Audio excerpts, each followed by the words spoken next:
কি কি ওই যে শেষের কয়টা ডিজিজ পড়লাম, mucocele, emphysema, empyema of the gall bladder.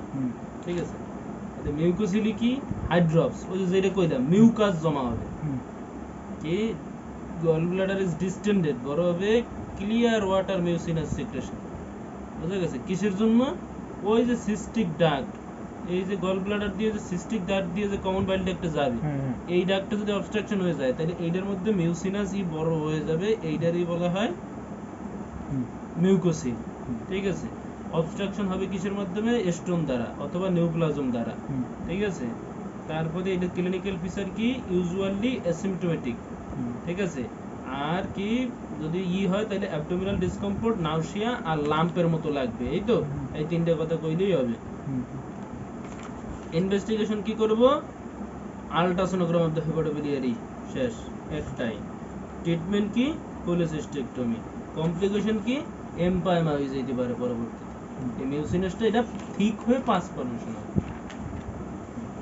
এই যে তাহলে প্যাথোজেনিক সাথে মিউকোসিল কিভাবে, obstruction of the cystic duct, ওই সিস্টিক ডাক্টটা আটকে গেছে কিসের মাধ্যমে, স্টোন অথবা neoplasm. Failure to drainage of the bile to the cystic duct, মানে সিস্টিক ডাক্টের বাইলটা করতে পারবে না, তাহলে কি absorption of the water and water soluble component of the bile and hyper secretion of the mucus, মানে আরো বেশি বেশি মিউসিনাস তৈরি হবে, আটকা পড়ছে ওটা ধাক্কা দেওয়ার জন্য। ঠিক আছে, কি হবে, excessive accumulation of the mucus within the gall bladder. বুঝা গেছে, এইটারই বলা হয় মিউকোসিল। আর এম্পাইমা কি, এম্পাইমা এটা হলো সাকুরেটিভ কোলেসিস্টাইটিস অথবা পায়োসিল, মানে কি pass. It is an inflamed obstructive gallbladder filled with creamy pus-like substance. বুঝা গেছে,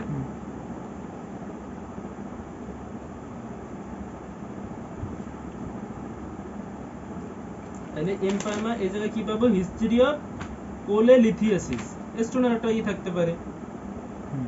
ঠিক আছে, তারপর কি হবে, পেইন, ফিভার, নাউসিয়া, ভমিটিং, সব একই, পেইন, ফিভার, নাউসিয়া, ভমিটিং। ওই যে যথারীতি টক্সিক থাকবে, পেশেন্টের রাইজ থাকবে, টেন্ডারনেস থাকবে, ট্যাকিকার্ডিয়া থাকবে। ক্লিয়ার, কি সিবিসি, আল্ট্রাসোনোগ্রাফি, সব কিছু কি mainly ultrasonography of the hepatobiliary system. Hospitalisation করব, কমপ্লিট ব্লাড টেস্ট দিব, NPO, IV fluid, antibiotic, analgesic. ঠিক আছে,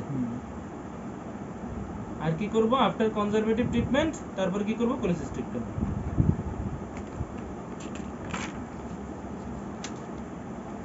ঠিক আছে, এই যে মিউকোসিল আর এম্পাইমার মধ্যে আসলে পার্থক্যটা কি, এটাকে অ্যাসিম্পটোমেটিক, কোনো পেইন ফিভার থাকবে না, আর এটাকে পেইন, আই ফিভার, নাউসিয়া, ভমিটিং থাকবে। বুঝা গেছে, আর এইটা আসলে পেশেন্টের টক্সিক থাকে না, আর এইটা টক্সিক থাকবে কারণ এত সাপুরেশন হয়েছে, ইনফেকশন হয়ে গেছে। বুঝা গেছে, আর এইটা একটু লাম্পের মতো হবে, আর এইটা কি হবে, এইটা there is non tender lump, আর এটা হলো টেন্ডার লাম্প। ঠিক আছে, এখানে তো ওই যে কি বলে, নিউজের তো আমরা ইসে পড়ছি যে নাউসিয়া থাকবে, এটা থাকলে নাউসিয়া মেইনলি অ্যাসিম্পটোমেটিক, দুই এক সময় থাকতে পারে, মেইনলি তো প্রথমেই লাগছে ইউজুয়ালি অ্যাসিম্পটোমেটিক, ওগুলো তো অ্যাবনরমাল কন্ডিশন হইতে পারে।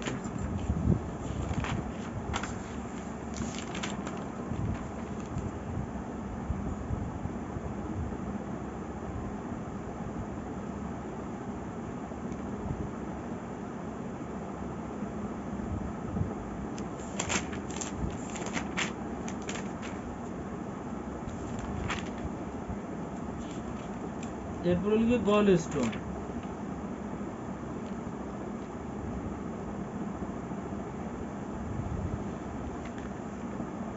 ঠিক আছে, এই এটিওলজিটা লাগবে সাইডে একটা, মানে কিভাবে একটা গল স্টোন তৈরি হয়, কি metabolic, stasis, infection, haemolytic.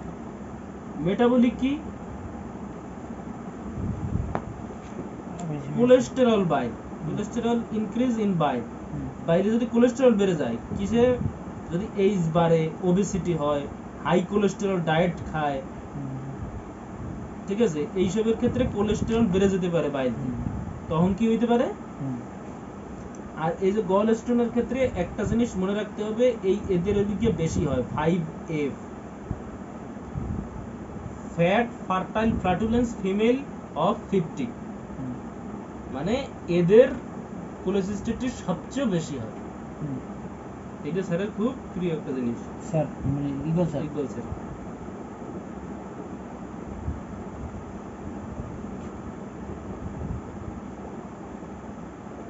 Five F fat fertile ফ্ল্যাটুলেন্স female of 50, female মানে 50 বছরের।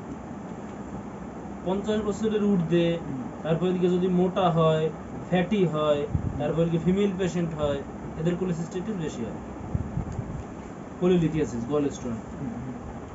তারপরে হলো গিয়া আর কি stasis, reduce contraction of the gall bladder. কিসের কারণে? যদি ইস্ট্রোজেন থেরাপি নেয়, ওসিপি থেরাপি নেয়, প্রেগন্যান্সির ক্ষেত্রে হুম, এইসব হইতে পারে। ইনফেকশন, যেমন সালমোনেলা ইনফেকশন, মানে এই ইকোলাই, এইসব ইনফেকশনের কারণে কি হইতে পারে? গলস্টোন হইতে পারে। আর haemolytic disease, sickle cell anaemia, thalassaemia, malaria, এগুলোর ক্ষেত্রেও পরবর্তীতে কমপ্লিকেশন হিসেবে গলস্টোন হইতে পারে। ঠিক আছে। আর গলস্টোনের টাইপ কয় ধরনের? 3 ধরনের, কোলেস্টেরল, পিগমেন্ট, মিক্সড। এই যে জায়গায় একটু টাইপ দেওয়া আছে, কোলেস্টেরল, পিগমেন্ট, মিক্সড। পিগমেন্ট মানে কালার, একটা হচ্ছে ব্ল্যাক স্টোন আর একটা হচ্ছে ব্রাউন স্টোন। হুম, ঠিক আছে। কালার কিরকম? এইটা হচ্ছে চকি হোয়াইট, আর এটা হচ্ছে ডিপ ব্রাউন টু ব্ল্যাক, আর এটা হচ্ছে পার্লি হোয়াইট। একটা হচ্ছে চকের মতো, একটা হচ্ছে মুক্তার মতো, আর একটা হচ্ছে ডিপ ব্রাউন টু ব্ল্যাক, কালা। পিগমেন্ট হচ্ছে কালা, আর মিক্সডটা হচ্ছে পার্লি হোয়াইট, আর এটা হচ্ছে চকি হোয়াইট। হুম। কনসিস্টেন্সি, এই পিগমেন্টেডটা হচ্ছে সফট, আর এদিকে মিক্সডটা হচ্ছে হার্ড। এই দুইটা আর উপরে উপরে কি? দুটো লাগবে না, ক্যারেক্টার ক্যারেক্টার যে কটা, এইটা হচ্ছে অনলি কোলেস্টেরল, আর এটার কম্পোনেন্ট দুই একটা দেখলে হইলো, যে এটা হচ্ছে বিলিরুবিন পিগমেন্ট থাকে, আর এটা হচ্ছে বিলিরুবিনেট, ক্যালসিয়াম পালমিনেট, আর এটা হচ্ছে calcium protein matrix, calcium bicarbonate, মানে দুটো মিক্স থাকে উইথ কোলেস্টেরল। কোলেস্টেরল থাকে, এইটাও থাকে।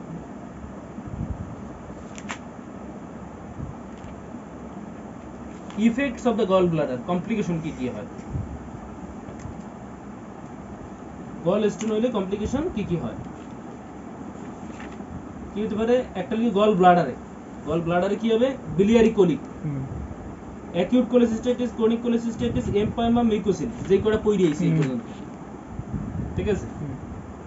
সিভিডিতে কি হয়? Biliary obstruction, acute cholangitis, acute pancreatitis. Cholangitis কি?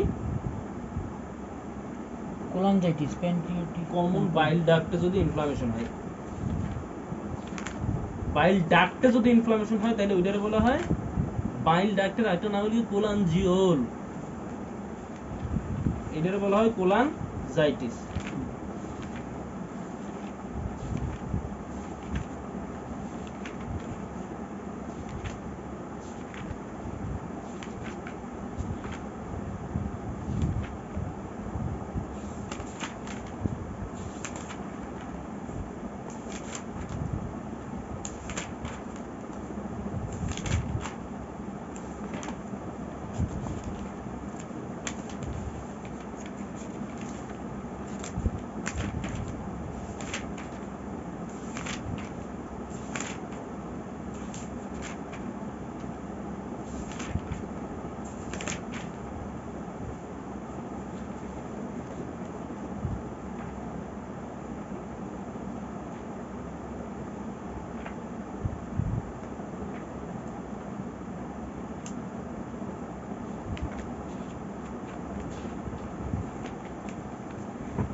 বুঝা গেছে? আর এই যে কোলেডোকোলিথিয়াসিস, এইটাও ক্লিয়ার করে যায়। একটা হলো কোলানজাইটিস, এইটা হলো গিয়া বাইল ডাক্টে inflammation, inflammation of the bile duct. তাহলে এই জায়গায় কি? বিলিয়ারি অবস্ট্রাকশন, তার মানে common bile duct, common bile ডাক্টে যদি ইনফ্লামেশন হয়, তাহলে আমরা ওইটাকে কি বলবো? Cholangitis, acute cholangitis. তাহলে inflammation. Gall bladder, gall bladder কোনটা? যেটা থলেটা, ঠিক আছে, এটা হলো কি থলে। তাহলে থলেতে হইলে কোলেসিস্টাইটিস, যদি এই ডাক্টে হয়, ঠিক আছে, এই যে কমন বাইল ডাক্ট, এই ডাক্টে যদি হয় ইনফ্লামেশন, তাহলে এটা বলবো কোলানজাইটিস। আর পাথর যদি এই জায়গায় জমা হয়, এই যে গল ব্লাডারটারে যদি ডিস্টেন্ডেড করে ফেলে, তাহলে ওইটা হচ্ছে কোলেলিথিয়াসিস, বা এই গল ব্লাডারের মধ্যে যদি পাথর হয়, তাহলে এটারে বলবো কোলে লিথিয়াসিস। লিথিয়াসিস আর যদি এই জায়গায় পাথর হয় বা কমন বাইল ডাক্টে কমন বাইল ডাক্টে, তাহলে এটারে আমরা বলবো কোলে ডোকোলিথিয়াসিস। এই যে কোলে ডোকোলিথিয়াসিস, কোলে ডোকোলিথিয়াসিস মানে পাথর in the common bile duct. এটা কিন্তু একটা ডেভিডসন একটা কথা যে ধর তোর কোলেসিস্টাইটিস হয়ে গেছে, তার কি আর মানে হইতে পারে, স্টোন হইতে পারে, গলস্টোন, কোলেসিস্টাইটিস হয়েছে, কোলেসিস্টেকটমি হয়ে গেছে, মানে ওই থলে কেটে ফেলে দিছে। কোলেসিস্টেম হইতেই পারে, কারণ কমন বাইল ডাক্ট দরকার, কমন বাইল ডাক্ট হইতে পারে, এইটাই একটা ফেলাসি, মানে অনেকে বোঝে না এই জিনিসটা।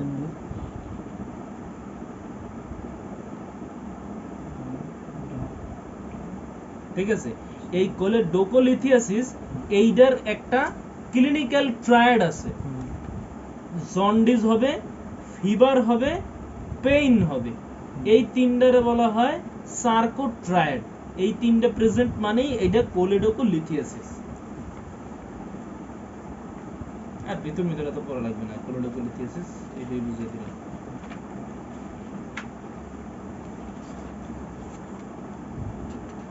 আর ইন্টেস্টাইনে এটা কি হবে, ইন্টেস্টিনাল অবস্ট্রাকশন, যেই জায়গায় যাবে স্টোন এই জায়গায় অবস্ট্রাকশন করবে, এই মেইন কথা। Cholelithiasis in the gall bladder.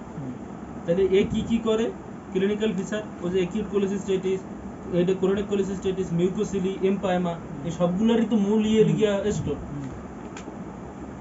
তাহলে বোঝা গেছে ট্রিটমেন্ট কি, প্রথমে কি কনজারভেটিভ ট্রিটমেন্ট, দুই নম্বরে removal of the stone. Removal of the স্টোনের দুইটা, একটা হলো নন সার্জিক্যাল আর একটা হলো সার্জিক্যাল। ঠিক আছে,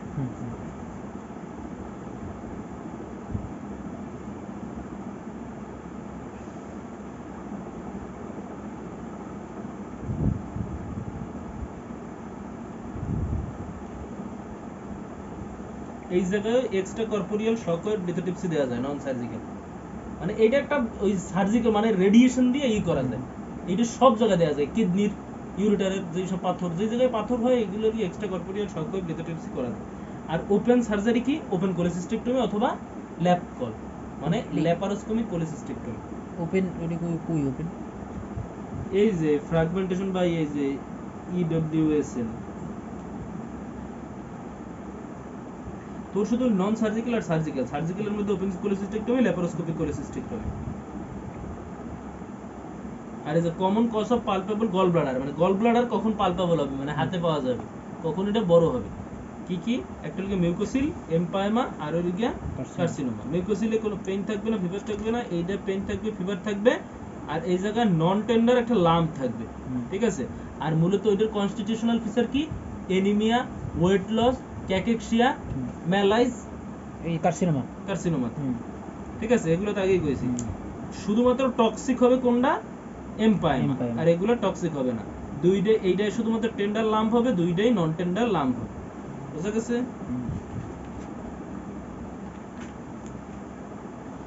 এরপর হলো কোলেসিস্টেক্টমি। কোলেসিস্টেক্টমির দুইটা, একটা হলো ইমার্জেন্সি কোলেসিস্টেক্টমি, এটা 8 ঘন্টার মধ্যে করা যায়, আর হলো আর্লি কোলেসিস্টেক্টমি, ইন্টারভেল কোলেসিস্টেক্টমি, আর হলো কি ইলেক্টিভ কোলেসিস্টেক্টমি। আরেকটা কি, আমরা ল্যাপারোস্কোপি কই যে সার্জারিটা করে আর কি সব সময়, ল্যাপকল, এটারে পুরোপুরি কি বলে, ল্যাপারোস্কোপিক কোলেসিস্টেক্টমি।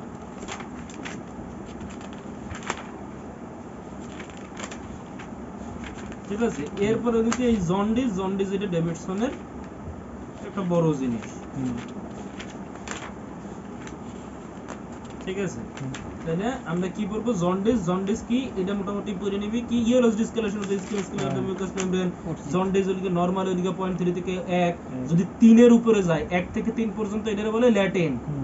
1 এর নিচে হলো কি নরমাল, 1 থেকে 3 হলো কি ল্যাটেন্ট, আর 3 এর উপরে হলো কি জন্ডিস। ঠিক আছে, তারপর কি জন্ডিস কি আছে, hepatocellular, hepatocellular, obstructive, clear, ইন্টারহেপাটিক, extra hepatic. তারপরে হলো কি এই যে এই পার্থক্যটা জানতেই হয়, ঠিক না? এই যে কি এলপি, ঠিক আছে, এটা হলো সব জায়গায় যে কোনটা বাড়বে, এলপি, এলটি, এসটি, এটা আছে ওই যে আনকনজুগেটেডটা কোথায় বাড়বে? আনকনজুগেটেডটা বাড়বে হেমোলাইটিকে, আর আনকনজুগেটেড কনজুগেটেড মিক্সডটা বাড়বে হেপাটোসেলুলারে, আর দুইটাই বাড়বে কোন জায়গায়? মানে কনজুগেটটা বাড়বে কোন জায়গায়? অবস্ট্রাকটিভে। ঠিক আছে, শুধু কনজুগেট বাড়বে, তাই না? শুধু কনজুগেটটা বাড়বে, কনজুগেটটা বাড়বে। আর তারপর হচ্ছে সেরাম এএলপি। ঠিক আছে, সেরাম এএলপি, এএলটি, এএলপি এই দুইটা বাড়ে কোথায়? এএলটি আর এএসটি এই দুটো বাড়ে প্রথম দুইটা, আর মানে অ্যালকালাইন ফসফেটেস এটা হচ্ছে লাস্টেরটা বাড়ে, আর সবগুলোই কম। এএসটি, এএলটি এই দুইটা বাড়বে হেপাটোসেলুলারে, আর এএলপি এইটা বাড়বে হলো গিয়া অবস্ট্রাকটিভে। ঠিক আছে, মেডিসিনে পড়তে হবে ভালো করে, এখন এই পুরো সময় নষ্ট করে দেবে। এখানে আমরা মূলত অবস্ট্রাকটিভ জন্ডিসটা ভালো করে পড়বো আর কি, কারণ অবস্ট্রাকটিভটা মূলত surgical. Obstructive jaundice for surgery preparation. Preparation কি? ওই যে যথারীতি correction of the dehydration and electrolyte balance, correction of the coagulation profile, hepatorenal shutdown, তারপর to prevent hepatic failure, control of the infection, to prevent the transmission organism, other specific measure. এই জিনিসটা এই যে বড় বড় হেডলাইন করে মুখস্থ করা লাগবে, কারণ নতুন কিছু দেখতেছি। কারণ কি এই যে হাইড্রেশন করতে হবে প্রথমে, ঠিক আছে, আর তারপরে এদিকে এই লিভার আমাদের ভিটামিন কে প্রোডিউস করে, ঠিক আছে, তাহলে এই ভিটামিন কে এই যে এইটা আবার আমাদের কি করে? কোয়াগুলেশন প্রোফাইলে হেল্প করে, ঠিক আছে, এবং লিভারই আমাদের ক্লটিং ফ্যাক্টর তৈরি করে। তো অতএব এই ক্লটিং ফ্যাক্টরগুলা আমার বাইরে থেকে আগে কারেকশন করতে হবে।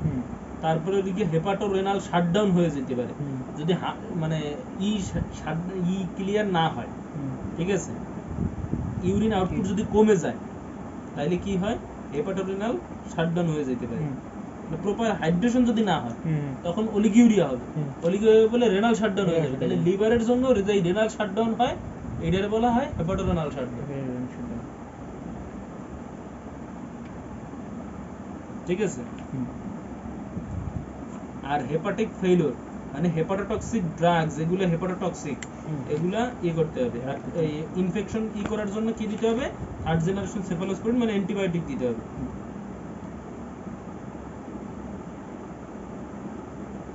আর স্পেসিফিক মেয়ার যেতে পারে, যেমন ইআরসিপি করতে পারি।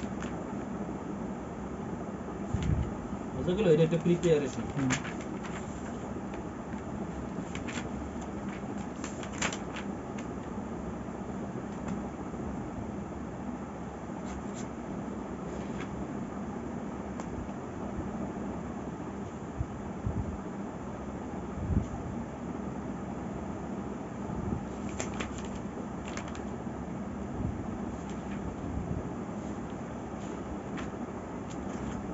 এরপরে এদিকে ওই অবস্ট্রাকটিভ জন্ডিসের প্যাটার্ন, এটা কি? একটা ফ্লাকচুয়েটিং, একটা হলো অনসেট অফ জন্ডিস, আর একটা হলো পেইনফুল জন্ডিস। এই ফ্লাকচুয়েটিং আর প্রোগ্রেসিভ কি? একটা হলো কি ফ্লাকচুয়েটিং, একবার বাড়বে একবার কমবে। এই জিনিসটা কি? মানে স্টোনটা ফিক্সড না, স্টোনটা মানে ওইটা লগে লগে একটু না রাখা, আবার একটু যদি আটকায়, একটু যদি যখন ছোটে তখন আবার একটু জন্ডিস কমে, আবার যখন আটকে যায় তখন একটু বাড়ে। তাহলে ইফ স্টোন মুভস, ঠিক আছে, আর প্রোগ্রেসিভ মানে আস্তে আস্তে শুধুমাত্র বাড়তেই থাকবে, কমবে না। এটা কি? Carcinoma of the head of the pancreas, আর কি কোলানজিও কার্সিনোমা। ঠিক আছে, আর অনসেট অফ জন্ডিস সাডেন, মানে অনসেটের উপর ভিত্তি করে, একটা হলো সাডেন অনসেট, মানে স্টোন যদি হয় তাহলে সাডেন হবে, আর গ্রাজুয়াল মানে প্রোগ্রেসিভ, আস্তে আস্তে বাড়তে থাকবে, carcinoma of the head of the pancreas. আর পেইনফুল কোনটা? যেটা স্টোন হবে সেটা পেইনফুল, আর যেটা কার্সিনোমা হবে সেটা পেইনলেস। কার্সিনোমা সবসময় পেইনলেস। বুঝা গেছে? আর এই জিনিসটা জানতে হবে, হোয়াট ইজ কভারশিয়াস ল। কভারশিয়াস ল, কভারশিয়াস ল, এটা আসলে একটু জিনিসটা অন্যরকম, যে palpable gall bladder with jaundice is never due to a stone in common bile duct, rather in due to pressure on the CVD from outside. কি কইছে? Palpable gall bladder with jaundice is never due to a stone. Palpable gallbladder with jaundice with never due to a stone in the common bile duct, rather it is due to pressure on the common bile duct.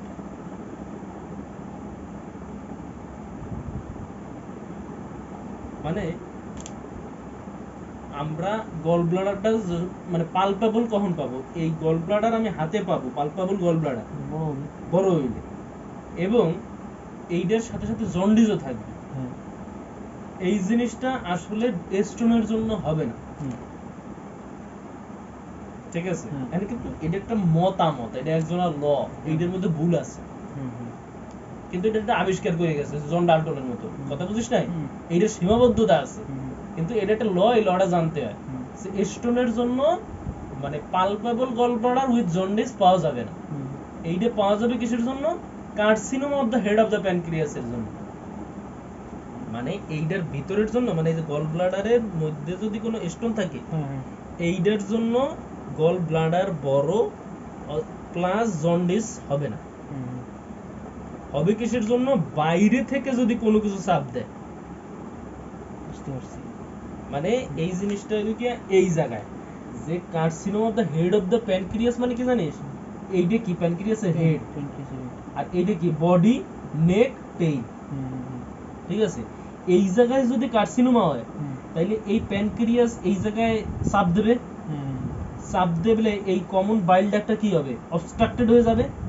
তখন কি হবে? Progressive jaundice, মানে এই বাইল তো এদিকে যাইতে পারবে না, ফলে গল ব্লাডারটা কি হবে? এই দিক দিয়ে ব্যাকফ্লো হয়ে গল ব্লাডারটা কি হবে?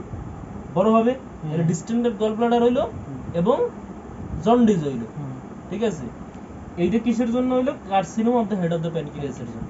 কিন্তু এইটার মধ্যে যদি স্টোন জমা হয়, তাইলে মূলত হয় না। আসলে এইটা বলা হয়েছে ফ্লাকচুয়েটিং স্টোনের ক্ষেত্রে, যেই স্টোনটা নড়াচড়া করে, ওইটার ক্ষেত্রে তো জন্ডিস বাড়ে কম, কিন্তু প্রোগ্রেসিভ বাড়বে কার্সিনোমা অফ দ্য প্যানক্রিয়াস, এটা আস্তে আস্তে বাড়বে, আস্তে আস্তে ওইটা চেপে ধরবে। এই জন্যই এটা বলছে যে palpable gall bladder with jaundice do not due to stone হবে কার জন্য? ইন কমন বাইল ডাক্ট, মানে বাইল ডাক্টের স্টোনের জন্য হয় না। Rather it is due to pressure on the CBD, এইটা প্রেসারের জন্য হয় outside the common bile duct, মানে বাইরে থেকে যদি চাপ, বাইরে থেকে কে চাপ দেবে? Head of the pancreas. এই যে বলে দিয়েছে যে carcinoma of the head of the pancreas, ঠিক আছে? এই যে একটা in case of obstructive jaundice with palpable gallbladder, the probable cause is pressure of the CVD from the outside, মানে carcinoma of the head. In case of obstructive jaundice with impalpable gallbladder, the probable cause is stone. মানে এই লড়া দিয়ে এইটা বাইর করা যায়। মানে palpable gallbladder with jaundice, এইটা যদি পাওয়া যায়, এইটা আসলে হয় কিসের জন্য? carcinoma of the pancreas। আর non palpable gallbladder with jaundice, এইটা আসলে হয় কার জন্য? স্টোনের জন্য।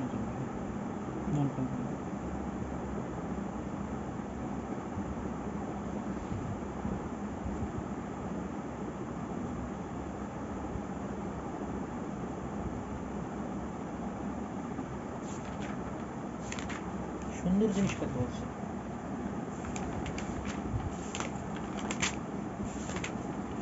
টি টিউবে বিশাল জিনিস, সে নরমাল পড়ে লাভ নাই। টি টিউব জিনিসটা কি? একটা টিউব ভরে দেয় এই জায়গায়, ঠিক আছে? মানে ওই জায়গায় কোনো পাথর টাথর ওই জায়গায় কোনো যদি থাকে, ওগুলো আস্তে আস্তে টিউব দিয়ে বের হয়, এটা ড্রেন টিউবের মতো, ঠিক আছে? এই টি টিউব দিয়ে রাখে, 10 দিন পরে এটা খুলে ফেলে, ঠিক আছে? এই টি টিউব দিয়ে যদি পাথর টাথর থাকে, ও পাথরও বাইরে আসে, ঠিক আছে?